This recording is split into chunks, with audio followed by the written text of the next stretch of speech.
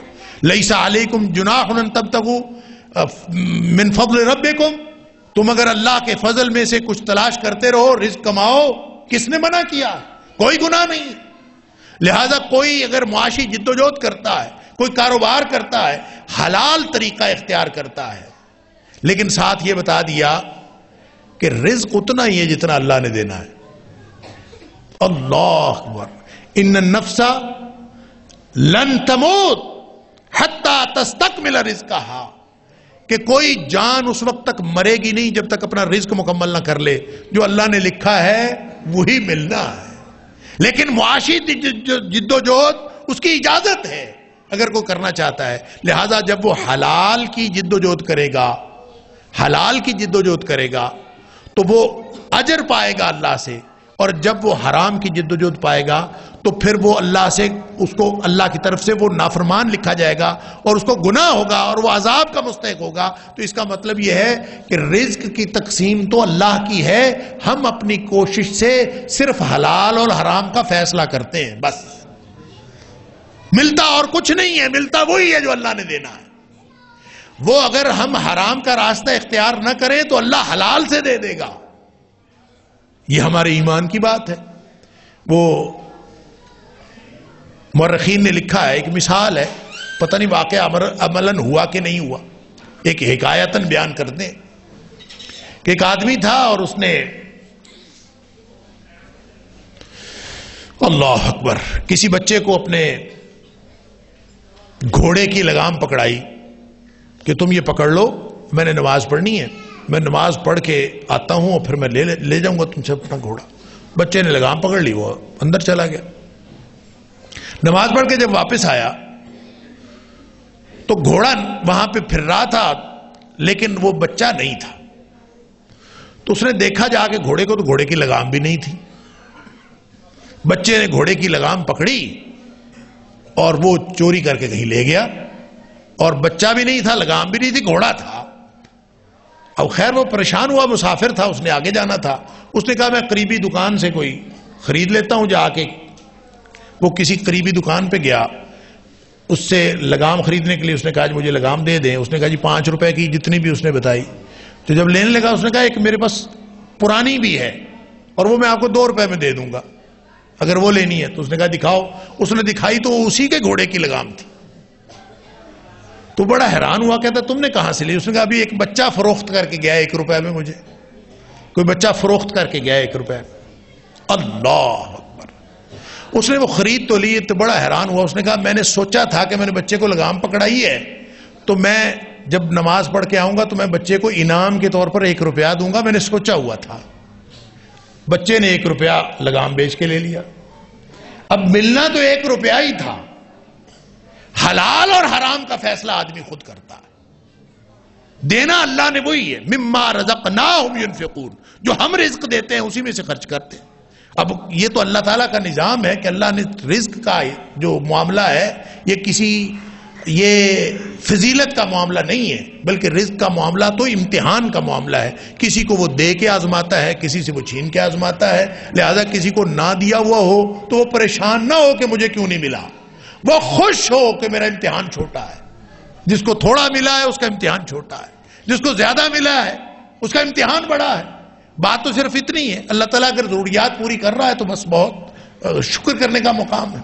خیر، اب انسان جو حلال اور حرام کا فیصلہ کرتا ہے تو اسی سے یہ گناہگار ہوتا ہے، اور اسی سے اس کی ساری بندگی، ساری عبادت ضائع ہو جاتی ہے جب یہ حرام کمانا شروع کر دیتا ہے اور حرام کی طرف چلا جاتا ہے. ایک بات جس کی طرف میں آپ کی توجہ چاہتا ہوں وہ یہ کہ حلال اور طیب 2 مختلف چیزیں. حلال اور حرام تو ہوتا ہے اللہ کے حکم سے یا نبی کریم صلی اللہ علیہ وسلم. طیب ایک چیز ہے کہ طیب کے مقابلے میں ہوتا ہے خبیث. آپ اگر لغت میں دیکھیں تو طیب کا معنی ہوتا ہے وہ چیز جو فطرت سلیمہ کو مرغوب ہے. انسان کی فطرت جس کو چاہتی ہے وہ طیب ہے، اور جو فطرت سلیمہ جس سے انکار کرتی ہے وہ خبیث ہے. اور ہر خبیث چیز حرام نہیں ہوتی. غور فرمائیے گا میرے فکرے پر. ہر خبیث چیز حرام نہیں ہوتی اور ہر حلال چیز طیب نہیں ہوتی. ہر خبیث چیز حرام نہیں ہوتی اور ہر حلال چیز طیب نہیں ہوتی. لیکن جس کو اللہ نے حلال قرار دیا ہے اور جس کو اللہ کے رسول صلی اللہ علیہ وسلم نے حلال قرار دیا ہے، انہوں نے طیبات کو حلال قرار دیا ہے، خبائث کو حلال قرار نہیں دیا. اس کا مطلب پتہ ہے کیا ہے؟ اس کا مطلب یہ ہے کہ کوئی چیز اپنی نوعیت میں حلال بھی ہو، اگر وہ خبیث ہو گئی ہے نا تو آپ اس کو نہ کھائیں. اس کو وہ اگرچہ حکماً حرام نہیں ہے. مثلا فروٹ ہے تازہ اور یہ طیب، رزق حلال ہے، رزق طیب ہے، لیکن اگر امرود میں کیڑے پڑے ہوئے ہوں، گلا سڑا کیڑا ہو، گلا سڑا کیلا ہو، گلا سڑا فروٹ ہو، تو یہ گلا سڑا فروٹ جو ہے اب وہ حرام تو نہیں ہے حکماً، لیکن اب وہ طیب نہیں رہا، اب وہ خبیث ہو گیا. فطرت سلیمہ اس سے انکار کرتی ہے. لہذا جب فطرت سلیمہ اس سے انکار کرتی ہے تو اس کو نہ کھانے کا حکم ہے. آپ اس کو کھائیں گے وہ آپ کی طبیعت کے اوپر برے اثرات ڈالے گا. لیکن وہ ساری چیزیں جو چیزیں حکماً حرام ہیں، اگر اس کا ایک حصہ بھی آپ کے اندر چلا گیا، پورا حرام تو دور کی بات، ایک لقمہ حرام کا، نبی اکرم صلی اللہ علیہ وسلم فرماتے ہیں ایک لقمہ حرام کا اگر کسی کے اندر چلا گیا تو اس کی 40 دن کی عبادت قبول نہیں ہوتی. ایک لقمہ حرام کا چلا، اس قدر سینسٹیو معاملہ ہے، ساری زندگی کا معاملہ ہے. اور جس نے ایک لقمہ کیا رج رج روٹیاں کھا دیا، رج رج ساری زندگی کھایا، اس کے کیا حالات ہوں گے. اس کے لیے نبی اکرم صلی اللہ علیہ وسلم کی وہ حدیث جو آپ نے فرمایا ان اللہ طیب لا یقبل الا طیبا، اللہ پاک ہے صرف پاک کو قبول کرتا ہے، پاک ہے صرف پاک کو قبول کرتا ہے. پھر نبی کریم صلی اللہ علیہ وسلم نے ایک مثال دی. آپ نے فرمایا ایک آدمی ہے دور دراز سے سفر کرتا ہے، اللہ یطیل السفر، لمبا سفر کر کے پہنچتا ہے، اور پہنچتا پتہ کہاں ہے؟ بیت اللہ میں. بیت اللہ میں پہنچتا ہے لمبا سفر کر کے، اور اللہ کے سامنے گڑ گڑاتا ہے بیت اللہ میں سفر کیا، اشعث اغبر، بال اس کے اٹے ہوئے سفر کر کر کے تھکا ہوا، اور بیت اللہ میں پہنچا ہے یمد یدیہ الی السماء، اور بیت اللہ میں کھڑا آسمانوں کی طرف ہاتھ اٹھاتا ہے، اللہ کو پکارتا ہے یا رب کہتا ہے، خالص توحید، بیت اللہ میں کھڑا ہو کے اللہ کو پکار رہا ہے. لیکن نبی اکرم صلی اللہ علیہ وسلم فرمایا وَمَطْعَمُهُ حرام وَمَشْرَبُهُ حرام وَمَلْبَسُهُ حرام وَغُذِّيَ بِالْحرام، اس کا کھانا حرام کا، اس کا پینا حرام کا، اور اس کا لباس حرام کا، اور اس کو جو غذا دی گئی، جو وہ نشو و نما پایا ہے، جو بڑا ہوا ہے، وہ حرام سے ہوا ہے. فَأَنَّا يُسْتَجَابُ لِذَلِكَ، وہ بیت اللہ میں کھڑا ہو کے بھی اللہ سے دعائیں کر رہا ہو، اس کی کسی دعا کو قبول نہیں کیا جاتا، سب کچھ ختم ہو جاتا، ساری زندگی کی نمازیں ضائع ہو گئی، ختم ہو گئی، اگر آپ نے اللہ کے حلال اور حرام کا خیال نہیں رکھا. اللہ. لیکن نبی اکرم صلی اللہ علیہ وسلم نے فرمایا، بخاری شریف کی حدیث ہے، لَيَأْتِيَنَّ عَلَى النَّاسِ زَمَانٌ، لوگوں کے اوپر ایک ایسا زمانہ آئے گا، اور مجھے تو لگتا آیا پڑا ہے، اللہ کو معلوم ہے، لَيَأْتِيَنَّ عَلَى النَّاسِ زَمَانٌ، لوگوں کے اوپر ایک ایسا زمانہ آئے گا، لا يبال المرء ما اخذ منه امن الحلال ام من الحرام، کہ کوئی آدمی اس بات کی پرواہ نہیں کرے گا اس زمانے میں کہ جو آ رہا ہے وہ حلال سے آ رہا ہے کہ حرام سے آ رہا ہے، بس یہ دیکھیں کہ لوگ آنا چاہیے، آ رہا ہے بس ٹھیک ہے. اللہ اکبر. لہذا مجھے لگتا ہے کہ یہ زمانہ شاید آیا پڑا ہے، کون دیکھتا ہے حلال ہے کہ حرام ہے، بس آنا چاہیے. سود کا خیال، نہ کوئی رشوت کا خیال، نہ کوئی جھوٹ بول کے کمائی کا خیال، نہ کوئی اپنے فرائض ادا نہ کر کے تنخواہیں پوری لینے کا خیال، نہ کوئی کاروبار میں ڈنڈی مار کے، کاروبار میں ملاوٹ کر کے، کاروبار میں دھوکہ کر کے، اور جو مرضی ساری دنیا کیے جا رہی ہے، کوئی پوچھنے والا نہیں. اللہ تعالیٰ معاف فرمائے. اللہ. پھر مسئلے پوچھتے ہیں کہ جی اس کے بارے میں کیا خیال ہے، یہ نیا مسئلہ ہے جی، اس کے بارے میں سنائیں. اللہ. سن لیجئے، شریعت بانج نہیں ہے، شریعت کوئی ساقط نہیں ہو گئی، شریعت پرانی نہیں ہو گئی، تمہارے مسئلے نئے ہو گئے ہیں تو شریعت پرانی نہیں ہے۔ اللہ کے رسول صلی اللہ علیہ وسلم سن لیجئے، نبی کریم صلی اللہ علیہ وسلم الحلال بین والحرام بین، حلال واضح ہے، سب کچھ بتا دیا یہ حلال ہے، حرام بھی واضح ہے، حرام چیزیں وہ بھی بتا دی، حلال چیزیں بتا دی۔ اب حلال کا بھی ہر ایک کو پتہ چل جاتا ہے، حرام کا بھی ہر ایک کو پتہ چل جاتا ہے۔ وَبَيْنَهُمَا مُشْتَبِهَاتٌ، درمیان میں کچھ چیزیں ایسی ہیں جس کا ہم ایک دوسرے سے سوالات پوچھتے ہیں کہ پتہ نہیں یہ حلال ہے کہ پتہ نہیں حرام ہے۔ مشتبہ چیزیں جو شک میں ڈالتی ہیں کہ پتہ نہیں یہ حلال ہے کہ پتہ نہیں حرام ہے، نئے نئے طریقے، نئے نئے بینک پروڈکٹس، نئے نئے فلاں، یہ جی حلال ہے کہ حرام ہے۔ سن لیجئے نبی کریم صلی اللہ علیہ وآلہ وسلم نے کتنا واضح فرمان ارشاد فرمایا، فرمایا حلال بھی واضح، حرام بھی واضح، لیکن بینہما مشتبہات، درمیان میں مشتبہ چیزیں۔ اب تین چیزیں ہو گئی نا، حلال، ایک خانہ حلال کا، ایک خانہ حرام کا، درمیان میں جو خانہ ہے یہ کس کا؟ مشتبہ چیزوں کا۔ اب نبی کریم صلی اللہ علیہ وسلم کا حکم سنیے، خانے پھر تین نہیں بچتے، خانے دو بچ جاتے ہیں۔ یہ پہلے تین لگ رہے ہیں کہ تین ہیں، آپ نے فرمایا بینہما مشتبہات، درمیان میں مشتبہ چیزیں ہیں۔ اب فتویٰ پوچھنے والوں، فتویٰ نبی کریم صلی اللہ علیہ وسلم سے پوچھو۔ آپ نے فرمایا من وقع فی الشبہات فقد وقع فی الحرام، جو ان شبہ والی چیزوں میں بھی پڑا نا وہ ایسے ہی ہے جیسے حرام میں پڑ گیا۔ تو خانے کتنے ہو گئے؟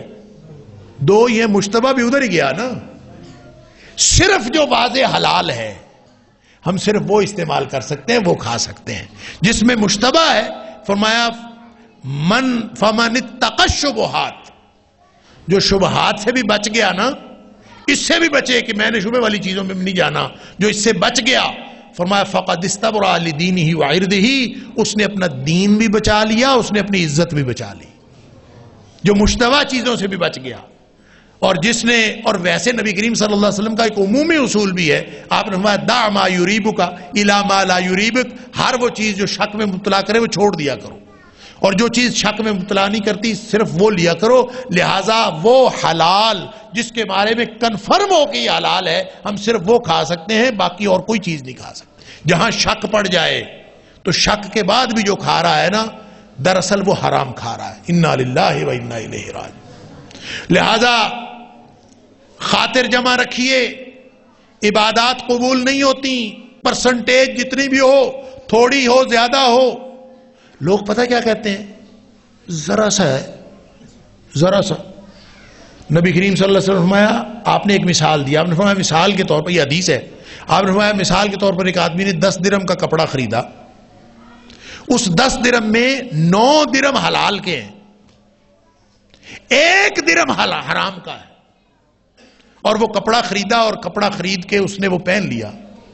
فرمایا جب تک وہ کپڑا اس کے جسم پہ ہے اس کی کوئی عبادت قبول نہیں ہوتی۔ پھر لوگ کہتے ہیں اچھا سود ہے، اس درجے کا تو نہیں ہے۔ کس درجے کا؟ نبی کریم صلی اللہ علیہ وسلم فرمایا الربا 70 شعبۃ، یہ جو سود ہے نا اس کے 70 درجے ہیں۔ کتنے؟ 70 درجے ہیں۔ آپ کہتے ہیں کہ اس درجے کا تو نہیں ہے، تو پھر کس درجے کا ہے؟ نبی اکرم صلی اللہ علیہ وسلم ایسرھا، اس کا جو سب سے چھوٹا درجہ ہے، سود کسی بھی درجے کا ہو، آپ اگر سب سے چھوٹے درجے کا سود کھا رہے ہیں نا اس کا گناہ اتنا ہے ينكح الرجل امہ، جیسے کوئی شخص اپنی ماں کے ساتھ بدکاری کرتا ہے، اتنا بڑا گناہ ہے سب سے ادنا درجے کا سود کھانے کا۔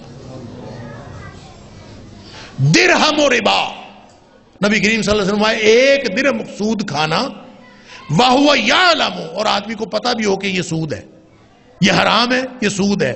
1 درہم کوئی شخص اگر سود کھاتا ہے اور اس کو معلوم ہے کہ یہ سود ہے، نہیں معلوم تو پھر تو شاید اللہ تعالیٰ معاف کر دے گا، لیکن جس کو معلوم ہے کہ یہ سود ہے پھر بھی وہ کھاتا ہے، آپ نے فرمایا درہم و ربا، ایک درہم جس نے سود کا کھایا وہ یعلم، اور اس کو جو جانتا ہے کہ یہ سود ہے، یاکل الرجل، اور وہ آدمی کھا جاتا ہے. تو نبی اکرم صلی اللہ علیہ وسلم فرمایا وہ زیادہ بڑا گناہ ہے من 60 و 30 60 و 30 زنیہ، 36 دفعہ بدکاری کرنے سے بڑا گناہ ہے. 36 دفعہ بدکاری کرنے سے بڑا گناہ. تو بھائی کوئی درجہ ہے جہاں بندہ کہے کہ چلیں یہ درجہ ہے، خیر ہے اس کی، اتنے درجے کی تو خیر ہے؟ کوئی درجہ نہیں ہے. صرف جو حلال ہے ہم اس کو استعمال کر سکتے ہیں اور حلال ہی کھا سکتے ہیں. جہاں شک بھی پڑ جائے وہ حرام ہی اللہ تعالیٰ معاف فرمائے. اور پھر یہ جو لعلکم تتقون لعلکم تتقون، ہم مسجد میں متقی ہوتے ہیں، باہر دکاندار جب دکان پہ جا کہتے ہیں یہ بزنس ہے وہ عبادت ہے. دکان پہ جا کے ڈنڈی بھی مارنی ہے، جھوٹ بھی بولنا ہے، بددیانتی. ایک تو ویسے یاد رکھیں دو باتیں ایسی ہیں، ایک بددیانتی اور ایک جھوٹ، جو کسی مومن میں نہیں ہو سکتی. نبی اکرم صلی اللہ علیہ وسلم نے فرمایا یتبع المؤمن علی کل خلق، مومن کے اندر ہر اخلاقی خرابی ہو سکتی ہے. جیسے دوسری حدیث میں فرمایا ایکون المؤمن جبانا ایکون المؤمن بخیلا، کسی نے پوچھا تھا اللہ کے رسول صلی اللہ علیہ وسلم مومن بزدل ہو سکتا ہے؟ آپ نے فرمایا ہو سکتا ہے. مومن کنجوس ہو سکتا ہے؟ آپ نے فرمایا ہو سکتا ہے. تو کہتا ہے ایکون المؤمن کذابا، کیا مومن جھوٹا ہو سکتا ہے؟ فرمایا لا، مومن جھوٹا نہیں ہو سکتا. لیکن یہاں نبی کریم صلی اللہ علیہ وسلم فرماتے ہیں یتبع المؤمن علی کل خلق، مومن کے اندر ہر خرابی ہو سکتی ہے اخلاق کی، الا الخیانہ والکذب، دو خرابیاں مومن میں کبھی نہیں ہو سکتی، ایک یہ بددیانت نہیں ہو سکتا اور دوسرا یہ جھوٹا نہیں ہو سکتا. جھوٹ اور بددیانتی. تو ہمارے ہاں ہم ایک دوسرے کو پتہ کیا کہتے ہیں؟ آج کل کاروبار جھوٹ کے بغیر نہیں ہوتا. آج کل کاروبار بددیانتی کے بغیر نہیں ہوتا. تو جو نہیں ہوتا تو پھر اس کا مطلب ہے سارے جہنمی تو کما رہے ہیں اور کیا کر رہے ہیں. ایک دفعہ نبی کریم صلی اللہ علیہ وسلم نے فرمایا اللہ اکبر اللہ اکبر، آپ نے فرمایا ان التجار، جو تجار ہیں، الفجار، یہ سارے کے سارے فجار ہیں، سارے تاجر فجار ہیں. فجار کون ہے؟ ان الفجار لفی جحیم، قرآن کہتا ہے سارے فجار جہنمی ہیں. فجار ہوتا ہے جو بہت بڑا گناہگار ہوتا ہے. ان الفجار لفی جحیم قرآن کہہ رہا ہے. اور نبی کریم صلی اللہ علیہ وسلم کیا فرما رہے ہیں؟ ان التجار هم الفجار، جو کاروباری لوگ ہیں نا، تاجر، یہی سارے کے سارے فجار ہیں اور فجار جہنمی ہیں. اب نبی کریم صلی اللہ علیہ وسلم کا جلال، آپ کا فرمان اور اتنا خوفناک فرمان کہ ان التجار هم الفجار، کہ سارے کے سارے کاروباری جہنمی ہیں. اللہ اکبر، کیا خوف ہوگا، کیا لوگوں کے اوپر سکتہ طاری ہوا ہوگا نبی کریم صلی اللہ علیہ وسلم کا فرمان سن کر. اور ایک آدمی، اب یہ جو بات میں کرنے لگا ہوں یہ تو میری ڈسکرپشن ہے نا، کہ ایک آدمی ہولے سے بولا، ڈرتے ڈرتے بولا. اب یہ حدیث کے الفاظ تو نہیں، تو ڈرتے ڈرتے ہی بولا ہوگا جب نبی کریم صلی اللہ علیہ وسلم ان التجار هم الفجار، تاجر کاروباری سارے جہنمی. تو ایک آدمی پوچھتا ہے الیس اللہ احل البیع، اللہ کے رسول صلی اللہ علیہ وسلم کیا اللہ نے تجارت حلال نہیں کی؟ تجارت تو حلال ہے، تو سارے ہی تاجر جہنمی، یہ کیوں؟ نبی اکرم صلی اللہ علیہ وسلم بلا، کیوں نہیں، اللہ نے حلال کی ہے تجارت، لیکن یہ تاجر سارے جہنمی اس لیے ہیں کہ یہ قسم اٹھا اٹھا کے مال بیچتے ہیں اور جھوٹ بول کے جہنمی ہو جاتے ہیں. اللہ اکبر. وگرنہ اگر سچ اور دیانت جو ایمان کی بنیاد ہے، یعنی کوئی مومن بھی اس کے بغیر نہیں ہو سکتا. اگر کاروباری آدمی یہ دو باتیں ملحوظ رکھے نا، کیا؟ ایک امانت داری اور ایک سچ. ان دو چیزوں کو اگر ملحوظ رکھے تو نبی کریم صلی اللہ علیہ وسلم التاجر الصدوق الامین، تاجر ہو اور سچ بولتا ہو، تاجر ہو اور امانت داری سے کام کرتا ہو، دیانت داری سے کرتا ہو، تو فرمایا مع النبیین والصدیقین والشہداء یوم القیامہ، وہ قیامت والے دن نبیوں، صدیقوں اور شہیدوں کے ساتھ ہوگا۔ یعنی اتنا بڑا درجہ صرف اتنی بات سے۔ اور ہم سمجھتے ہیں کہ ہمارا تو کاروبار صحیح ہے، ہمارے کاروبار میں تو کوئی فرق نہیں، حلال چیزوں کا کاروبار کرتے ہیں، اللہ کو شکر ہے وہاں سے لے کے آتے۔ جھوٹ بولنا، دھوکہ دینا، اور جو نبی کریم صلی اللہ علیہ وسلم کا فرمان ہے نا، لیس منا من غش یا من غشنا فلیس منا، ہم اس کا ترجمہ کرتے ہیں جس نے ملاوٹ کی وہ ہم میں سے نہیں۔ ملاوٹ نہیں ہے اس کا معنی، غش کا معنی ہوتا ہے الخدیعہ، دھوکہ دینا۔ آپ کسی کو بھی دھوکہ دے رہے ہیں، کسی بھی بات سے آپ اپنا رزق حرام کر رہے ہیں، کوئی بھی دھوکہ کسی بھی طرح کا۔ اور اس حدیث کا جو شان ورود ہے پتہ کیا ہے کہ نبی کریم صلی اللہ علیہ وسلم ایک ریڑھی والے کو غلہ بیچتے دیکھا تھا، آپ گزر رہے تھے اس کے پاس سے، تو ایسے ہی نبی کریم صلی اللہ علیہ وسلم اس کا غلہ دیکھنے لگے، آپ پوچھنے لگے، آپ نے اس میں ہاتھ مارا، وہ اندر سے گیلا تھا، رات کو بارش ہوئی تھی، اب اندر سے گیلا اوپر خشک۔ نبی کریم صلی اللہ علیہ وسلم اندر سے وہ گیلا نکالا، آپ کا ہاتھ گیلا ہو گیا، آپ نے اس کے مالک سے کہا یہ کیا ہے؟ اس موقع پر آپ نے فرمایا تھا من غشنا فلیس منا، جو ہمیں دھوکہ دیتا ہے وہ ہم میں سے نہیں۔ ملاوٹ بھی دھوکہ ہوتا ہے، اس لیے ملاوٹ ایک چیز ہے، آپ کسی بھی طرح کا دھوکہ دیں کسی کو، اللہ اکبر، تو مومن کبھی دھوکے باز ہو سکتا ہے؟ یہ جو چلاکیاں ہیں، یہ جو میں آپ ہم سب چلاکیاں کرتے ہیں، کاروبار، وہ کہتا ہے جی کاروبار میں تو بندے کو بڑا چلاک ہونا چاہیے۔ حضرت قیس ایک صحابی تھے، بڑے چلاک تھے، یہ اللہ کی دی ہوئی صلاحیتیں ہوتی ہیں، کسی کا دماغ بہت چلتا ہے، کسی کا دماغ نہیں چلتا، وہ بڑے تیز تھے، لیکن وہ کہتے ہیں کہ میں نے اگر نبی کریم صلی اللہ علیہ وسلم سے سنا نہ ہوتا کہ آپ نے فرمایا المکر والخدیعۃ فی النار، جو چلاکیاں کرنے والا ہے لوگوں کے ساتھ اور دھوکہ کرنے والا وہ جہنم میں جائے گا، فرمایا کہ اگر میں نے یہ نہ سنا ہوتا نبی کریم صلی اللہ علیہ وسلم سے، تو جو اللہ نے مجھے دماغ دیا ہے نا، لَكُنْتُ مِنْ أَمْكَرِ النَّاسِ، میں ساری دنیا سے زیادہ چلاک ہوتا، میں ساری دنیا کو چارنے والا ہوتا۔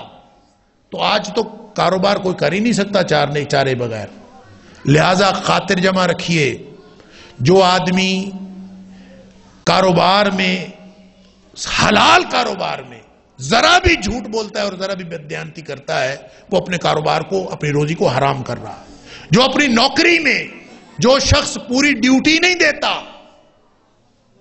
وقت سے پہلے اٹھاتا ہے، وقت کے پورے ہونے کے بعد جاتا ہے، کلاس پوری نہیں لیتا، اپنی نوکری پوری نہیں کرتا اور اپنے مالکوں کے ساتھ دیانتداری کا اظہار نہیں کرتا، وہ بھی اپنی نوکری بھی حرام کر رہا۔ اور اگر ہم حرام کھا رہے ہیں یا حرام پی رہے ہیں، ایک لقمہ حرام کا چلا گیا تو صرف اپنی زندگی تباہ نہیں ہوئی، نسلیں بھی تباہ ہو گئیں۔ ایک آخری حدیث سن لیجئے کہ نبی کریم صلی اللہ علیہ وسلم نے فرمایا ان اطیب ما اکلتم من کسبکم، بہترین کمائی جو اگر کسی نے کبھی کھائی ہے نا، وہ ہاتھ کی کمائی ہے۔ اطیب، سب سے زیادہ پاکیزہ کمائی، مزدور جو مزدوری کر کے ہاتھ کی۔ اور پھر آپ نے پتا کیا فرمایا؟ اگلا اس کا حصہ یہ ہے وَإِنَّ أَوْلَادَكُمْ مِنْ كَسْبِكُمْ، تمہاری جو اولادیں ہیں نا وہ بھی دراصل تمہاری کمائی ہے۔ تو جس طرح کی تم نے روزی ان کو کھلائی ہوگی ویسی تمہاری اولادیں ہوں گی، اولاد بھی تو کمائی ہوتی ہے۔ اللہ اکبر۔ میں نے ایک دفعہ کسی جرم میں، وہاں بچہ، ایک نوجوان لڑکا تھا، کئی سال پرانی بات ہے، لاہور میں ہم نے پکڑ لیا اس کو، رنگے ہاتھوں پکڑا گیا، کوئی جرم کرتا ہو۔ ہمیں کئی دنوں سے شکایت آ رہی تھی اس کی کہ ایسا کوئی گڑبڑ کرتا ہے، تو ایک دن بہرحال اس کی قسمت ماڑی تھی بیچارے کی، پکڑا گیا۔ تو میرے ساتھ لڑکے تھے، وہ اس کو مارنا مورنا شروع ہو گئے۔ میں نے کہا یار نہ مارو، پہلے اس کا انٹرویو تو کر لیں۔ تو میں نے اس سے پوچھا تیرے ابا جی کیا کرتے ہیں؟ تو اچھا خوبرو نوجوان، بڑا مجھے دکھ ہوا اس کو دیکھ کر۔ تو میں نے پوچھا تیرے ابا جی کیا کرتے ہیں؟ کہتا ہے ابا جی پٹواری ہیں۔ تو میں نے اس کو کہا بیٹا اپنے ابا جی کو بلاؤ، تیرا قصور نہیں ہے، تیرے ابے کا قصور ہے، جیسی تجھے روزی کھلائی ہے ویسی تو حرکتیں کرے گا۔ تو نبی اکرم صلی اللہ علیہ وسلم کا فرمان ہے ان اطیب ما اکلتم من کسبکم وان اولادکم من کسبکم، تمہاری اولاد بھی اصل میں تمہاری کمائی ہوتی ہے، جس طرح کی کمائی تم کرتے ہو ایسی اولاد ہونی ہے۔ اللہ، نسلیں تباہ ہوتی ہیں اس سے۔ اور ہم اگر اللہ کو راضی کرنے کا درجہ حاصل کرنا چاہتے ہیں تو یہ آخری حدیث سن لیجئے، نبی کریم صلی اللہ علیہ وسلم فرمایا لا یبلغ عبد درجۃ المتقین، کوئی آدمی متقیوں کے درجے کو نہیں پہنچ سکتا، متقی نہیں بن سکتا، پرہیزگار نہیں بن سکتا۔ وہ جو قرآن کہتا ہے لعلکم تتقون، اعبدوا ربکم لعلکم تتقون، کتب علیکم الصیام لعلکم تتقون، جتنی بھی باتیں ہیں ساری زندگی کا مقصد تو یہ ہے کہ ہم تقوی والے بن جائیں اور اللہ سے ڈرنے والے، اللہ کی ناراضگی سے بچنے والے اور اللہ کی رضامندی حاصل کرنے والے بن جائیں تاکہ ہم جنتی بن جائیں، اس لیے کہ اللہ نے جنت متقیوں کے لیے رکھی ہے۔ تو نبی اکرم صلی اللہ علیہ وسلم فرمایا کہ کوئی آدمی متقین کے درجے کو نہیں پہنچ سکتا حتی یدع ما لا باس بہ حذرا مما بہ باس، جب تک آدمی وہ چیزیں بھی نہ چھوڑ دے جس میں کوئی حرج نہیں ہے۔ یہ ہم کہتے ہیں نا حرج کیا ہے، فرمایا جو آدمی وہ چیزیں بھی چھوڑ دے جس میں حرج کوئی نہیں ہے، کیوں چھوڑ دے؟ اس ڈر سے چھوڑ دے، حذرا مما بہ باس، اس ڈر سے چھوڑ دے کہ کہیں اس میں حرج نہ ہو۔ جو حرج کے ڈر سے وہ چیزیں بھی چھوڑ دے جس میں کوئی حرج نہیں، پھر تقوی کی منزل ملے گی۔ اللہ تعالیٰ مجھے اور آپ کو تقوی والی زندگی گزارنے کی توفیق عطا فرمائے، حرام سے بچنے اور حلال میں زندگی گزارنے کی توفیق عطا فرمائے۔ وآخر دعوانا الحمدللہ رب العالمین۔ واسطے دعا کر دیں کہ اس مسجد کے بزرگ اج بشیر فوت ہو گئے، انہوں نے دعا واسطے خصوصی کیا مسجد دی خدمت حاضری تو زبائش خدمت جنہ دی اللہ جزا دے۔ یا رب لك الحمد كما ينبغي لجلال وجهك وعظيم سلطانك، یا رب لك الحمد كما ينبغي لجلال وجهك وعظيم سلطانك۔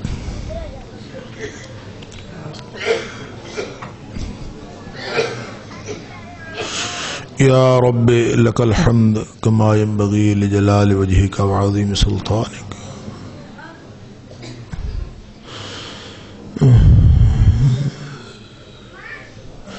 یا رب لك الحمد كما ينبغي لجلال وجهك ولعظيم سلطانك۔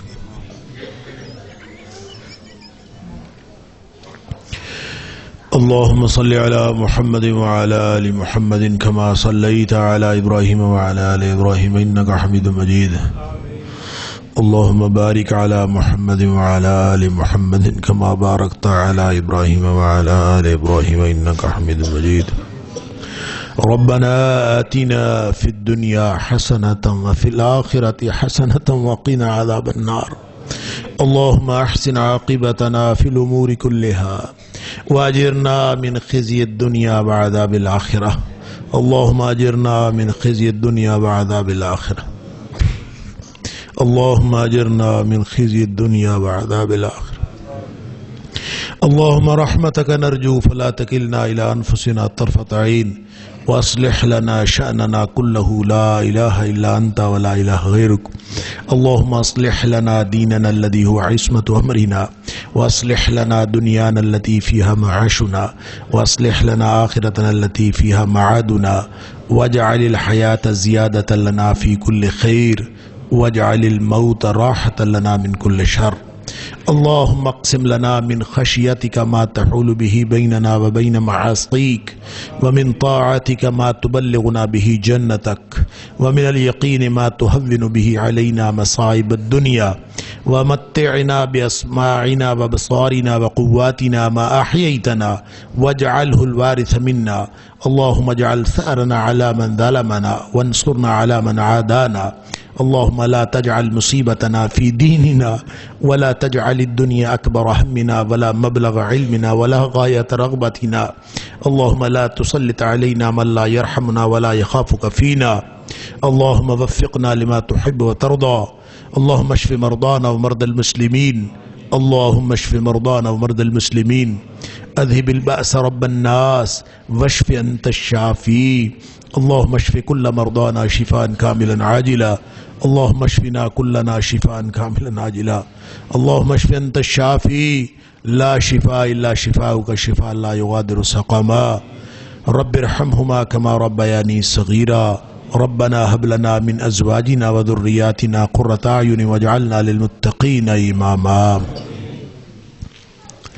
اللهم انك عفو تحب العفو فاعف عنا اللهم انك عفو کریم تحب العفو فاعف عنا اللهم اغفر لنا ذنوبنا كله دقه وجله واوله واخره وعلانيته سره اللہ تو ہمارے گناہ معاف کر دے اللہ تو معاف کرنے والا ہے معافی کو پسند کرتا ہے اللہ ہم سب ہاتھ پھیلائے تجھ سے معافی کے طلبگار ہیں اللہ تو ہمارے سارے گناہ معاف کر دے اللہ اگلے پچھلے گناہ معاف کر دے اللہ چھوٹے بڑے گناہ معاف کر دے اللہ علانیہ پوشیدہ گناہ معاف فرما دے اللہ انفرادی اجتماعی گناہ معاف فرما دے اللہ ملت اسلامیہ کے گناہوں کو معاف فرما دے اللہ ہمارے گھر والوں کو معاف کر دے ہمارے اہل خانہ کو معاف فرما دے اللہ ہمارے رشتہ داروں کو معاف فرما دے اللہ ہمارے دوست احباب کو معاف فرما دے اللہ ہمارے آباء و اجداد کی مغفرت فرما دے اللہ تمام مرحومین کی مغفرت فرما دے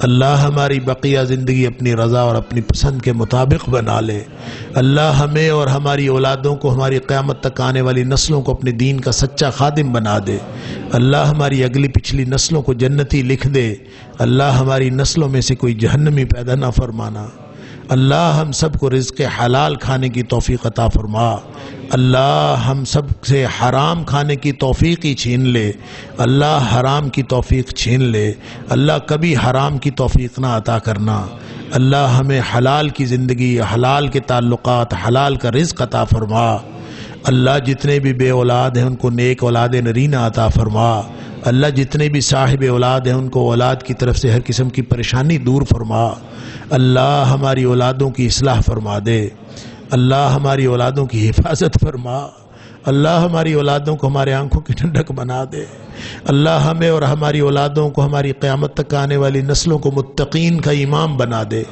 اللہ جن بچے بچیوں کے رشتوں کی پریشانی ہے وہ بھی دور فرما دے اللہ عزت آبرو کے ساتھ بہترین رشتوں کا بندوبست فرما دے اللہ جن بچے بچیوں کی صحت کی پریشانی ہے وہ بھی دور فرما دے اللہ جن کی تعلیم کی پریشانی ہے وہ بھی دور فرما دے اللہ جن کے گھر باہر کی پریشانی ہے وہ بھی دور فرما دے اللہ جن کے کاروبار کی پریشانی ہے وہ بھی دور فرما دے اللہ تمام پریشان حال لوگوں کی پریشانیاں دور فرما اللہ دکھیوں کے دکھ دور فرما اللہ تمام بیماروں کو شفائے کاملہ و عاجلہ عطا فرما اللہ تمام مقروضوں کو قرض سے نجات عطا فرما اللہ خزانہ غیب سے قرض کی ادائیگی کا بندوبست فرما اللہ دنیا آخرت کی تمام محتاجیاں دور فرما دے اللہ دنیا آخرت کی ہر طرح کی خوشحالیاں عطا فرما اللہ دنیا آخرت کی ہر طرح کی رسوائیوں سے بچا لے اللہ دنیا آخرت کی عزتیں عطا فرما اللہ پوری دنیا میں مظلوم مسلمانوں کی مدد فرما اللہ بلاد اسلامیہ کی حفاظت فرما